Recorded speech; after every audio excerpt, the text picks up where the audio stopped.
Du fait des 4 grandes dynamiques globales que sont l'augmentation de la population, l'urbanisation, l'évolution des modes de consommation alimentaire et le changement climatique, on prévoit une explosion des demandes en eau et en énergie. Or, ces deux demandes sont étroitement liées. D'un côté, on a besoin de plus en plus d'énergie pour produire de l'eau, pour aller la chercher plus loin, pour aller la chercher plus profond ou pour dessaler de l'eau de mer.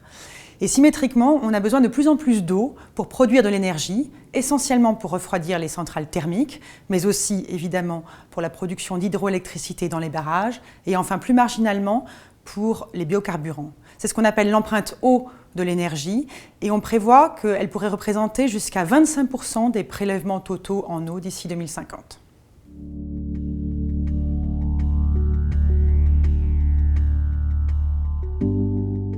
À partir de là, on peut trouver des synergies, et notamment dans le secteur de l'eau et de l'assainissement, on peut produire de l'électricité.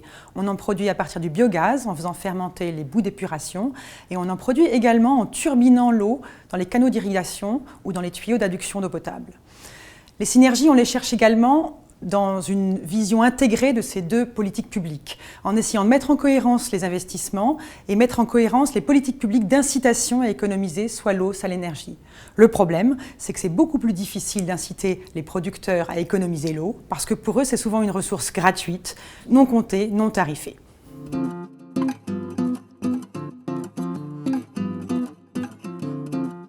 Les barrages, ils suscitent à la fois des espoirs et des peurs.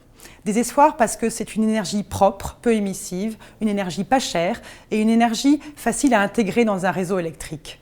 Elle peut ainsi permettre de répondre aux grands défis qu'on a en Afrique de l'accès à l'énergie pour tous. Mais des peurs aussi, parce qu'avec les barrages, et notamment avec les grands barrages réservoirs, on a un certain nombre de risques environnementaux et sociaux, parce qu'on va noyer des surfaces, parce qu'on va déplacer des gens, et qu'il faut essayer de limiter au maximum ces risques et les compenser sinon. L'AFD, aux côtés d'autres bailleurs, agit dans cette direction pour des barrages durables.